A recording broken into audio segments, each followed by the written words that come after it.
ഇതെൻ്റെ അവസാന യാത്രയാണ്. കുഞ്ഞുണ്ണി മാഷിൻ്റെ വീട്ടിലേക്കുള്ള എൻ്റെ അവസാന യാത്ര. ഞാൻ കേട്ടതൊന്നും സത്യമാകല്ലേ എന്നാണ് എൻ്റെ പ്രാർത്ഥന. കാരണം കുഞ്ഞുണ്ണി മാഷിനോട് എനിക്ക് തീർത്താ തീരാത്ത കടപ്പാടുണ്ട്. ആ വിശ്വ വാടോ. നമസ്കാരം മാഷേ. ഇരിക്കടോ. നീ എന്നാ ഡൽഹിയിൽ നിന്നെത്തിയത്? ന്യൂഡൽഹി ക്രിമിനൽ വക്കീലർമാർക്ക് നല്ല വളക്കൂറുള്ള മണ്ണാണ്. വന്നിട്ടിപ്പോൾ 2 ആഴ്ചയായി മാഷേ. കുറച്ച് ബിസി ആയിപ്പോയി, അതുകൊണ്ട് അങ്ങോട്ട് വരാൻ ഇത്ര വൈകിയത്. ഇനി എന്നാ മടക്കം ഡൽഹിക്ക്? അടുത്ത ആഴ്ച. തിരികെ പോകുമ്പോൾ അമ്മയെ കൂടി കൊണ്ടുപോകണം. എന്തായാലും അമ്മയെ ഇനി തറവാട്ടിൽ ഒറ്റയ്ക്ക് നിർത്തുന്ന പ്രശ്നമേ ഇല്ല. അത് നന്നായി മോനെ. നിന്റെ ഭാര്യയ്ക്കും കുഞ്ഞുങ്ങൾക്കും സുഖം തന്നെ അല്ലേ? സുഖമായിരിക്കുന്നു മാഷേ. അതെ മാഷേ, അച്ചു അവൻ എന്തിനാ മാഷേ ഇങ്ങനൊരു ബുദ്ധിമോശം കാണിച്ച്? എനിക്കത് ഇപ്പോഴും വിശ്വസിക്കാനേ കഴിയുന്നില്ല.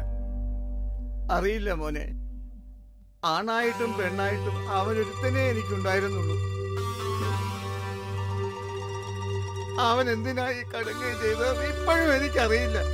മാഷ് കരയാതിരിക്കും. നമുക്കാർക്കും വിധിയെ തോൽപ്പിക്കാൻ കഴിയില്ലല്ലോ.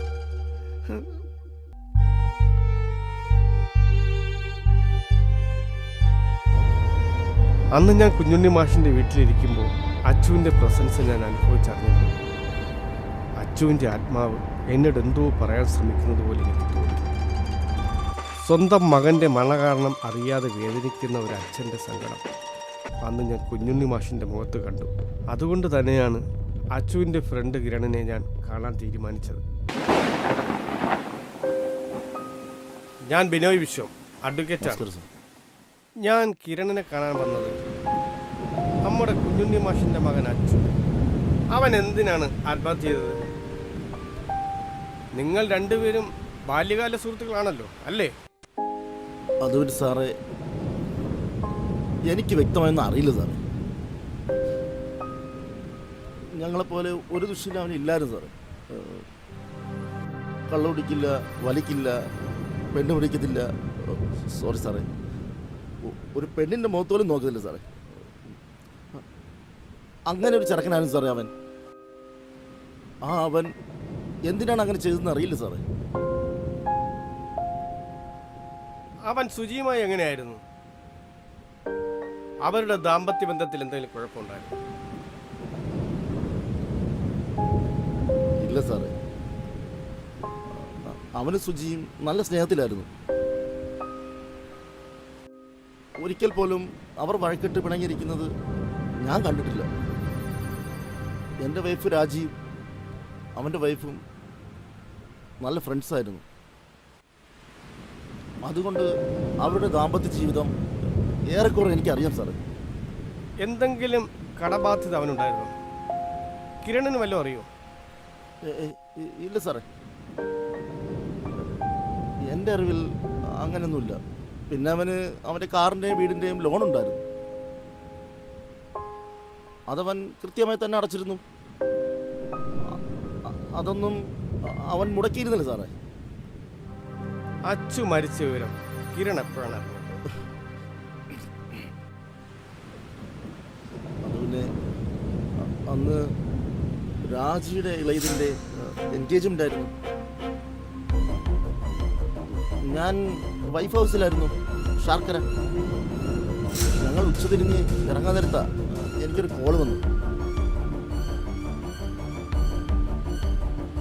ആരാണ് വിളിച്ചത്? അവൻ്റെ ഭാര്യ സുജി. സത്യത്തിൽ കിരണുമായുള്ള മീറ്റിംഗ് ആയിരുന്നു ഈ കേസിലൊരു വഴിത്തിരിവായിരുന്നു. ഒരുപാട് നിർബന്ധിച്ചിട്ടാണ് അന്ന് അവൻ അവിടെ വന്നത്. അതുതന്നെ എനിക്ക് സംശയമുണ്ട്. പിന്നെ അവൻ്റെ മുഖത്തെ കള്ളലക്ഷണം അതെൻ്റെ സംശയം ഇരട്ടിയാക്കി. അച്ചുവിൻ്റെ വൈഫ് സുജിയെ കാണാൻ എനിക്ക് തോന്നിയത് തന്നെ കിരണിൻ്റെ ആ കള്ളലക്ഷണമായിരുന്നു.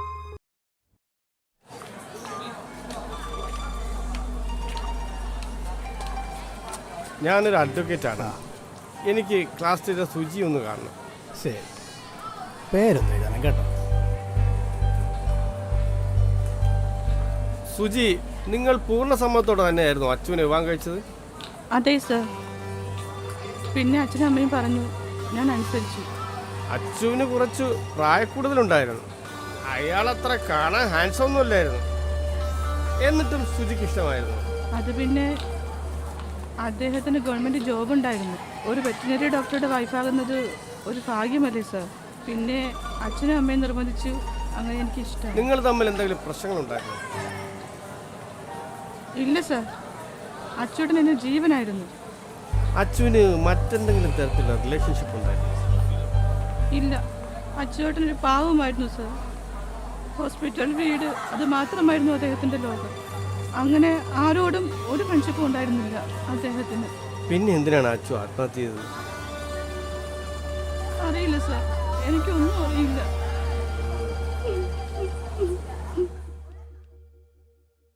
സുജിയുടെ മുന്നിൽ ഇരിക്കുമ്പോൾ അവൾ എന്തൊക്കെയോ പറയാൻ മടിക്കുന്നത് പോലെ എനിക്ക് തോന്നിയിരുന്നു. സ്വന്തം ഭർത്താവിൻ്റെ മരണകാരണം അറിയാൻ അവൾക്ക് താല്പര്യമില്ലെന്ന് എനിക്ക് മനസ്സിലായി. അവളുടെ ഓവർ ആക്ടിംഗ് ആണ് എൻ്റെ മനസ്സിൽ ചില ചോദ്യങ്ങൾ ഉണർത്തിയത്. അങ്ങനെയാണ് ഞാൻ ഡോക്ടർ റഷീദിനെ കാണാൻ തീരുമാനിക്കുന്നത്.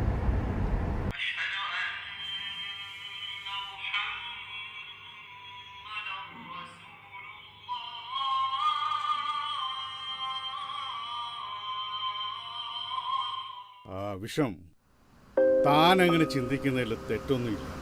യാതൊരുവിധ ദുശീലങ്ങളുമില്ലാത്ത മാന്യനായ ഒരു ചെറുപ്പക്കാരൻ ഒരു സുപ്രഭാതത്തിൽ ഒരു കാരണവുമില്ലാതെ ആത്മഹത്യ ചെയ്തു. ആർക്കാലും സംശയം, പ്രത്യേകിച്ച് നിന്നെപ്പോലൊരു ക്രിമിനൽ ലോയർ. അവനെ പോസ്റ്റ്മോർട്ടം ചെയ്ത ഡോക്ടർ എന്ന നിലയ്ക്ക് നിനക്ക് എന്താണ് പറയാനുള്ളത്? ഓട്ടോപ്സി റിപ്പോർട്ട് ഞാൻ കണ്ടിരുന്നു, എന്നാലും ചോദിക്കുക.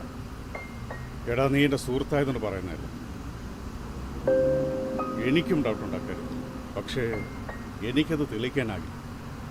ഒരു ഡോക്ടർക്ക് ഡിഫൈൻ ചെയ്യാൻ പറ്റാത്ത വിധത്തിലുള്ള ഏതോ ഒരു കെമിക്കൽ കണ്ടന്റ് അച്ചുവിൻ്റെ സ്റ്റൊമക്കിലുണ്ടായിരുന്നു. പക്ഷെ അതെന്താണെന്ന് ഐഡൻറ്റിഫൈ ചെയ്യാൻ ഇതുവരെ കഴിഞ്ഞിട്ടില്ലടാ. അങ്ങനെയാണെങ്കിൽ അതവൻ എവിടെ നിന്ന്? ചിലപ്പോൾ അച്ചു ഒരു വെറ്റിനറി ഡോക്ടർ ആയതുകൊണ്ട് ഈ മൃഗങ്ങളെ കൊല്ലാൻ ഉപയോഗിക്കുന്ന കെമിക്കൽ ഏതെങ്കിലും ആയിട്ടുണ്ടോ? ആ സാധ്യത ഞാനും തള്ളിക്കളയുന്നില്ല. പക്ഷെ ഒരു ഡോക്ടർക്ക് നിർണ്ണയിക്കാൻ കഴിയുന്ന വിധത്തിലുള്ള കെമിക്കൽ കണ്ടന്റാണ് അതൊക്കെ. But this is something special vision. Doctor റഷീദിൻ്റെ വീട്ടിൽ നിന്ന് ഇറങ്ങുമ്പോൾ തന്നെ ഞാൻ ഉറപ്പിച്ചിരുന്നു, അച്ചുവിൻ്റെ മരണം ഒരു ആത്മഹത്യയല്ല. പക്ഷേ ആര്, ഇങ്ങനെ, അതെനിക്ക് കണ്ടുപിടിക്കണമായിരുന്നു. അല്ലെങ്കിൽ ഞാൻ കുഞ്ഞുണ്ണി മാഷിനോട് കാണിക്കുന്ന നീതികേടാവും. ആ ചിന്തയാണ് വെറ്റിനറി ഡോക്ടർ വർഗീസിൻ്റെ മുന്നിൽ എന്നെ എത്തിച്ചത്. വർഗീസ് ഡോക്ടർ ഇവിടേക്ക് വന്നതും അച്ചുവിൻ്റെ പോസ്റ്റിങ്ങും ഒരുമിച്ചായിരുന്നു. ഡോക്ടർക്ക് അവനെക്കുറിച്ച് എന്താണ് പറയാനുള്ളത്? അവനൊരു പാവമായിരുന്നു. എൻ്റെ ഇത്രയും കാലത്തെ സർവീസിനിടയ്ക്ക് ഇങ്ങനൊരു പയ്യനെ കണ്ടിട്ടില്ല. പെർഫെക്റ്റ് എന്ന്. അച്ചുവിൻ്റെ പെട്ടെന്നുള്ള ആത്മഹത്യ എന്തായിരിക്കും കാരണം ഡോക്ടർ? ഞാൻ എന്ത് പറയാനാ വക്കീൽ സാറേ? മറ്റൊരു രീതിയിൽ സംശയിക്കാൻ അവനൊരു പ്രശ്നക്കാരനല്ലായിരുന്നു. പിന്നെ അവൻ എന്തിനു സൂയിസൈഡ് ചെയ്തു? ഇതേ ചോദ്യമാണ് ഞാനിപ്പം നിങ്ങളുടെ മുന്നിൽ ഇരിക്കാൻ കാരണം ഡോക്ടറെ. ചിലപ്പോൾ സുരേന്ദ്രന് നിങ്ങളെ സഹായിക്കാൻ പറ്റിയില്ല. പുള്ളിക്കാരൻ അച്ചു നല്ല ലോകത്തിലായിരുന്നു കേട്ടോ. ആളിവിടുത്തെ കമ്പൗണ്ടല്ല, ഇന്ന് ലീവിലാണ്. കക്ഷി അത് വെറുതെ ടെൻഷൻ അടിക്കണ്ട. ഞാൻ പുള്ളിയുടെ നമ്പർ വക്കീൽ സാറിന് വാട്സപ്പ് ചെയ്യാം കേട്ടോ. ഡോക്ടർ വർഗീസിന് എന്നെ ഹെൽപ്പ് ചെയ്യാൻ കഴിയില്ലെന്ന് എനിക്ക് പെട്ടെന്ന് തന്നെ മനസ്സിലായി. പക്ഷേ അദ്ദേഹം തന്നൊരു ലിങ്ക് ഈ കേസ് അന്വേഷണത്തിൽ ഒരു ടേണിംഗ് പോയിന്റായി. എൻ്റെ പൊന്നു വക്കീൽ സാറേ, മരിച്ചുപോയവരെ കുറിച്ച് മോശമായി പറയാൻ പാടില്ലെന്നോ, എന്നാലും പറയുക, ഈ അച്ചു ഡോക്ടർ ആളത്ര പാവമൊന്നുമല്ല. അങ്ങേർക്ക് ഇവിടെ അല്ലറ ചില്ലറ ഇടപാടുകളൊക്കെ ഉണ്ടായിരുന്നു സാറേ. സുരേന്ദ്രൻ പറ, ഞാൻ ആരോടും പറയില്ല. അത് പിന്നെ സാറേ, ഇവിടുത്തെ ലോക്കൽ വെറൈറ്റി അല്ല വെറ്റിനറി മെഡിക്കൽ ഷോപ്പുകളുമായി അങ്ങേർക്ക് ചില അവിഹിത ബന്ധങ്ങളൊക്കെ ഉണ്ടായിരുന്നു സാറേ.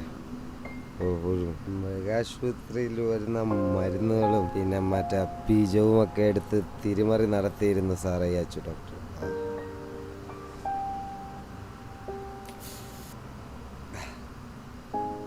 മരുന്ന് മോശമായെന്നും പറഞ്ഞ് മൃഗങ്ങളാരും പരാതിയുമായി വരില്ലല്ലോ സാറേ. സത്യം പറയാമല്ലോ സാറേ, ചിലപ്പോഴൊക്കെ എനിക്കും എന്തെങ്കിലുമൊക്കെ ചില്ലറ തടഞ്ഞിരുന്നു സിറ്റി മെഡിക്കൽ ഷോപ്പിലെ ക്ലീറ്റസ് മുതലാളി അച്ചു ഡോക്ടറുടെ കാണപ്പെട്ട ദൈവമായിരുന്നു സാറേ. കാണപ്പെട്ട ദൈവം, കാണപ്പെട്ട. കമ്പൗണ്ടർ സുരേന്ദ്രൻ പറഞ്ഞ ചില സത്യങ്ങൾ എനിക്കിത് വിശ്വസിക്കാനേ കഴിഞ്ഞിരുന്നില്ല. കുഞ്ഞുണ്ണി മാഷിൻ്റെ മകൻ അച്ചുവിന് ഇങ്ങനെയൊക്കെ തരം താഴാൻ പറ്റുമോ? സുരേന്ദ്രൻ പറഞ്ഞതൊക്കെ കള്ളമാകാനാണ് ഞാൻ ആഗ്രഹിച്ചത്. സാറ് കേട്ടതൊക്കെ ശരി തന്നെ. അതിന് ഞാൻ നല്ല കമ്മീഷനും കൊടുത്തിട്ടുണ്ട് ഡോക്ടർക്ക്. ഞങ്ങളെ ഹരിയാന പോത്തുകളും കൃഷ്ണഗിരിയിൽ നല്ല മുന്തീനം പശുക്കളും ലോറിക്കണക്കിന് ഇറക്കി മറിച്ച് വിറ്റിരുന്നു. എല്ലാത്തിനും ഈക്വൽ ഷെയറായി. ഈ ക്ലീറ്റസ് ആരെയും പറ്റിക്കത്തില്ല സാറേ. ദൈവത്തിന് നിനക്കാ തോന്നി ഈ ക്ലീറ്റസ് ചെയ്യത്തുമില്ല സാറേ. വിജിലൻസിനെ പേടിച്ചാണ് അച്ചു ആത്മഹത്യ ചെയ്തെന്നൊരു ആരോപണം കേട്ടത്. അതിലെന്തെങ്കിലും സത്യമുണ്ടോ ക്ലീറ്റസ്? ഒരു സത്യവുമില്ല സാറേ. കീശയിൽ കുറച്ച് ചില്ലറയും കയ്യിൽ കുറച്ച് രാഷ്ട്രീയക്കാരും പിന്നെ നിങ്ങളെപ്പോലെ മിടുക്കന്മാരെ വക്കീലന്മാരും ഉണ്ടെങ്കിൽ ആരെ പേടിക്കണം സാറേ ഈ ഇന്ത്യ മഹാരാജ്യത്ത്. അതൊന്നുമല്ല സാറേ അവൻ മരിക്കാനുള്ള കാരണം. അവന് മറ്റേതായിരുന്നു, എയ്ഡ്സ്. HIV? സാറേ അവൻ നമ്മൾ വിചാരിക്കുന്ന പോലെ അത്ര മാന്യനൊന്നുമല്ല. അവന് ധാരാളം സ്ത്രീകളുമായി വഴിവിട്ട ബന്ധമുണ്ടായിരുന്നു സാറേ. ആ കഥകളൊക്കെ പലവട്ടം എന്നോട് അവൻ പറഞ്ഞിട്ടുണ്ടായിരുന്നു. അങ്ങനെ ഇരിക്കുകയാണ് അതിലൊരു കേസ് കെട്ടിന് HIV ആണെന്ന് ഞാൻ അറിയുന്നത്. കേട്ട പാടെ ആ വിവരം ഞാൻ അവനെ അറിയിച്ചു. അന്ന് എൻ്റെ മുന്നിൽ നിന്ന് ഭയന്നോടിയത് അവൻ. പിന്നെ ഞാൻ അറിയുന്നത് സൂയിസൈഡ് ചെയ്തു എന്നാ. എന്താ സ്ത്രീയുടെ പേര്? ആരാ അവൾ ചത്തുകൊണ്ടോ എന്ന് എനിക്കറിയത്തില്ല സാറേ. ക്ലീറ്റസിനെ കണ്ട് പുറത്തിറങ്ങുമ്പോൾ എൻ്റെ മനസ്സിൽ അച്ചു എന്ന വിഗ്രഹം വീണുടഞ്ഞിരുന്നു. നല്ല അധ്യാപകനുള്ള രാഷ്ട്രപതിയുടെ ഗോൾഡ് മെഡൽ കിട്ടിയ കുഞ്ഞുണ്ണി മാഷിൻ്റെ മകന് എയ്ഡ്സോ? അതിനുള്ള ഉത്തരം നൽകേണ്ടത് അവളാണ്, ക്ലാര. സാറ് കേട്ടത് നേരാ. പക്ഷെ അച്ചു അവൻ രോഗിയല്ലായിരുന്നു സാറേ. ക്ലാര എന്തായി പറയുന്നത്? അച്ചു ഇവിടെ വരാറുണ്ടായിരുന്നു, എന്നെ കാണാറുണ്ടായിരുന്നു. പക്ഷെ ഒരിക്കൽ പോലും അവൻ എന്നെ തൊട്ടിട്ടില്ല സാറേ. എന്തായിരുന്നു കാരണം? അതിന് കാരണമുണ്ടായിരുന്നു സാറേ. എന്നെ കണ്ട അങ്ങയുടെ മരിച്ചുപോയ അമ്മയെ പോലെ ഉണ്ടെന്നാണ് പറയുന്നത്. ഒരുതരം മാതൃസ്നേഹം, അതാണ് എന്നിൽ നിന്ന് പ്രതീക്ഷിച്ചത്. കുട്ടിക്കാലത്ത് അമ്മ മരിച്ചുപോയ ആ മനുഷ്യന്റെ മനസ്സ് എനിക്ക് കാണാതിരിക്കാൻ കഴിഞ്ഞില്ല സാറേ. ഞാൻ അയാളെ സ്നേഹിച്ചിരുന്നു, ഒരമ്മയെ പോലെ.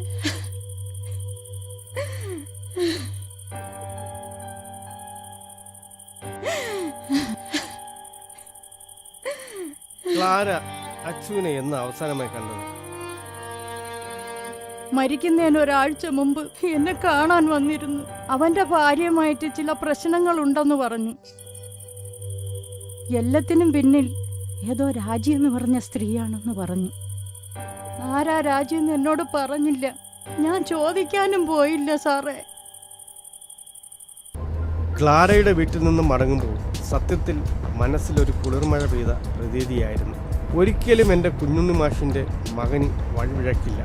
കാരണം മാഷിൻ്റെ ശിക്ഷണം അങ്ങനെയാണ്.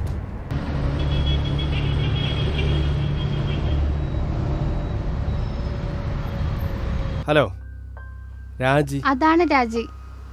Thank you sister. ഹലോ, രാജിയല്ലേ? അതെ, ഞാൻ അഡ്വക്കേറ്റ് ബിനോയ് വിശ്വ. എന്താ സാർ, എന്താണ് കാര്യം? രാജിയാണ് അച്ചുവിൻ്റെ മരണത്തിന് കാരണമെന്ന് ഞാൻ പറഞ്ഞാൽ നിങ്ങൾക്ക് നിഷേധിക്കാൻ പറ്റുമോ? ഞാൻ നിഷേധിക്കുന്നില്ല. ചിലപ്പോൾ അത് ശരിയാകാം. പക്ഷെ സാറൊന്ന് മനസ്സിലാക്കണം, സുജിക്ക് അച്ചുവിനെ ഒട്ടും ഇഷ്ടമില്ലായിരുന്നു. ഗവൺമെന്റ് ജോലി ഉള്ളത് കൊണ്ട് മാത്രമാണ് അവളുടെ പേരൻസ് നിർബന്ധിച്ച് കെട്ടിപ്പിച്ചതാ. അതോടെ അവളുടെ ബോയ് ഫ്രണ്ട് റോഷൻ അവനെ ചതിച്ചുവെന്നും പറഞ്ഞു അവളെ കൊല്ലാൻ നടന്നിരുന്നു. ഒടുവിൽ ഞാൻ ഇടപെട്ട ആ തെറ്റിദ്ധാരണ മാറ്റിയത്. സത്യം ബോധ്യമായപ്പോൾ അവൻ അവളോടുള്ള സ്നേഹം ഇരട്ടിയായി സാറേ. ഈ റോഷനും സുജിയും തമ്മിൽ പിന്നെ കണ്ടിരുന്നു? അത് പിന്നെ അവർ തമ്മിൽ വീണ്ടും കണ്ടിരുന്നു സാർ. അതിൽ ഞാനും ഒരു കാരണക്കാരിയായി എന്നതിൽ കുറ്റബോധമുണ്ട്. ഈ ബന്ധം അറിഞ്ഞിട്ടായിരിക്കും അച്ചു ആത്മഹത്യ ചെയ്തത്? സാധ്യതയുണ്ട് സാർ. ഒരിക്കൽ റോഷനും സുജിയും മോശമായൊരു സിറ്റുവേഷൻ നിൽക്കുന്നത് അച്ചു കണ്ടിരുന്നു സാർ. പക്ഷെ അന്നവിടെ ഒരു ഭൂകമ്പം ഉണ്ടാവുമെന്ന് കരുതി. പക്ഷെ അത് ഉണ്ടായില്ല. ആ സംഭവത്തിന് ശേഷം 2 ദിവസം കഴിഞ്ഞ അച്ചു ആത്മഹത്യ ചെയ്തത്. ഓക്കെ രാജി, നമുക്ക് വീണ്ടും കാണേണ്ടി വരും. രാജിയിൽ നിന്നാണ് സുജിക്കൊരു റിലേഷൻഷിപ്പ് ഉണ്ടെന്ന സത്യം ഞാൻ അറിയുന്നത്. പക്ഷേ എനിക്ക് ഉത്തരം കിട്ടാത്ത ചോദ്യമായി അവശേഷിക്കുന്നത് റോഷനും സുജിയും തമ്മിലുള്ള ബന്ധത്തെ അച്ചു എന്തിന് കണ്ടില്ലെന്ന് നടിച്ചു. ഇനി കള്ളം പറയാനൊന്നും നിൽക്കണ്ട, പുതിയ കഥ മെനഞ്ഞുണ്ടാക്കാനും നോക്കണ്ട. അച്ചുവിനെ നീ എങ്ങനെ കൊന്നു അത് മാത്രം പറഞ്ഞാൽ മതി. ഞാൻ ആരെയും കൊന്നിട്ടില്ല, പ്രത്യേകിച്ച് എൻ്റെ അച്ചുവേട്ടനെ. സാർ വിശ്വസിച്ചാലും ഇല്ലെങ്കിലും അതാണ് സത്യം. ഇനി നിന്നെ ഞാൻ വിശ്വസിക്കണമല്ലേ? നീ നിന്റെ മുൻ കാമുക റോഷൻ തമ്മിലുള്ള റിലേഷൻഷിപ്പ് പറഞ്ഞുകൊണ്ടല്ലേ അവൻ ആത്മഹത്യ ചെയ്ത്? അതോ നീ നിന്റെ മറ്റവനും കൂടി അത് വിദഗ്ധമായി അവനെ കൊന്നോ? പറയടേ.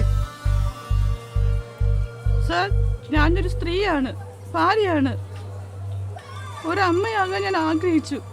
അയാൾ ഒരു പുരുഷനേ അല്ലായിരുന്നു. അതുകൊണ്ടാണ് ഞാൻ റോഷനുമായി അടുത്തത്.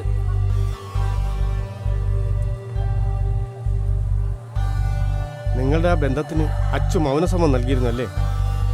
അതെ. സുജിയെ ഞാൻ വീണ്ടും കണ്ടപ്പോൾ ഞാൻ പ്രതീക്ഷിച്ചതല്ല അവിടെ നടന്നത്.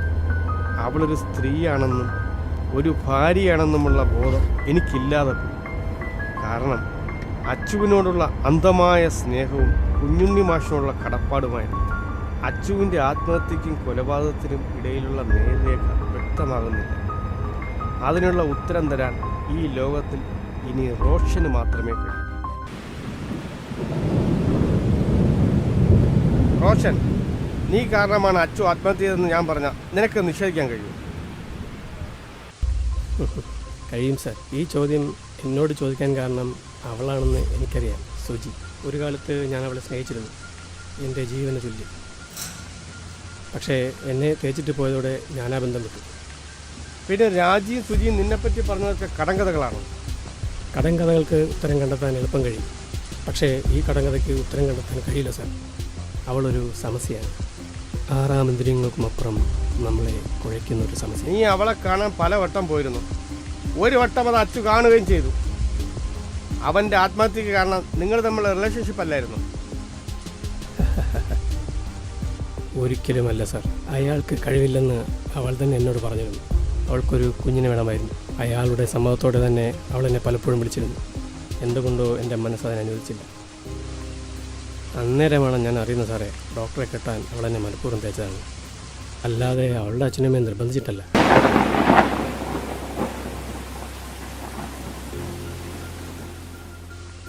ആ രാത്രി അവളെ ഞാൻ കാണാൻ പോയത് അവളെ കൊല്ലാൻ തന്നെയായിരുന്നു സാർ. പക്ഷേ ഞാനവിടെ കണ്ട കാഴ്ച എന്നെ ഞെട്ടിച്ചു കളഞ്ഞു സാർ. റോഷൻ, നീ എന്താ അവിടെ കണ്ടത്? ഇതെൻ്റെ അവസാന യാത്രയാണ്. കുഞ്ഞുണ്ണി മാഷിൻ്റെ വീട്ടിലേക്കുള്ള എൻ്റെ അവസാന യാത്ര. ഞാൻ കേട്ടതൊന്നും സത്യമാകല്ലേ എന്നാണ് എൻ്റെ പ്രാർത്ഥന. കാരണം കുഞ്ഞുണ്ണി മാഷിനോട് എനിക്ക് തീരാത്ത കടപ്പാടുണ്ട്. മാഷേ, ഇന്ന് ഈവനിങ് ഫ്ലൈറ്റിൽ ഞാനും അമ്മയും ഡൽഹിക്ക് പോകും. അതിനു മുമ്പ് മാഷിനെ കണ്ട് യാത്ര പറയാൻ വന്നതാ. പോയി വാ മോനെ, വല്ലപ്പോഴും ഈ കിളവനെയൊക്കെ ഒന്ന് ഓർക്കണേ. ഒരിക്കലും എനിക്ക് മാഷിനെ മറക്കാൻ കഴിയില്ല. അതിനൊരു കാരണമുണ്ട് മാഷ്. അച്ചുവിൻ്റെ മരണം ആത്മഹത്യയല്ല, അതൊരു മർഡറാണ്.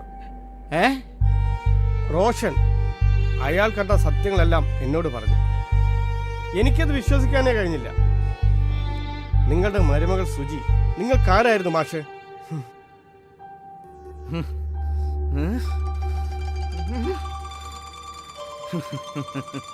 എടാ വിശ്വം, അവക്കെന്റെ മരിച്ചുപോയ ഭാഗ്യത്തിന്റെ മുറിച്ച മുറിയായിരുന്നു. അവളുടെ വിയർപ്പിന്റെ ഗന്ധത്തിന് എൻ്റെ ഭാഗ്യത്തിന്റെ അതേ ഗന്ധമായിരുന്നു. അവളുടെ ചിരിയും വർത്തമാനങ്ങളും എൻ്റെ ഭാഗ്യത്തെ പോലെ ആയിരുന്നു. അവൾ പൂർണ്ണമായും എൻ്റെ ഭാഗ്യലക്ഷ്മിയായിരുന്നു. എനിക്ക് എൻ്റെ മരിച്ചുപോയ ഭാര്യയെ കിട്ടിയ സന്തോഷത്തിലായിരുന്നു ഞാൻ. ഞങ്ങളുടെ ബന്ധത്തിനിടയിൽ വന്ന ഗ്രഹപ്പിഴയായിരുന്നു അവൻ, അച്ചു.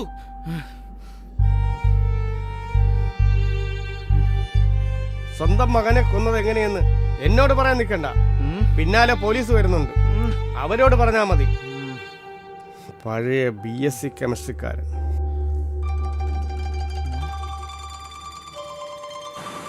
ഒരിക്കൽ ഈ കടലിൽ നോക്കി ഞാനും അച്ചുവും നിന്നിരുന്നു. ഇന്നവനിൽ ഞാൻ മാത്രം. മടങ്ങിപ്പോകുന്നതിന് മുമ്പ് അച്ചുവിന് നീതി കിട്ടിയെന്ന് ഞാൻ വിശ്വസിക്കുന്നു. അല്ലെങ്കിൽ എൻ്റെ ഈ യാത്ര പൂർണ്ണമാകില്ല. കാരണം ഞാനൊരു ലോയറാണ്.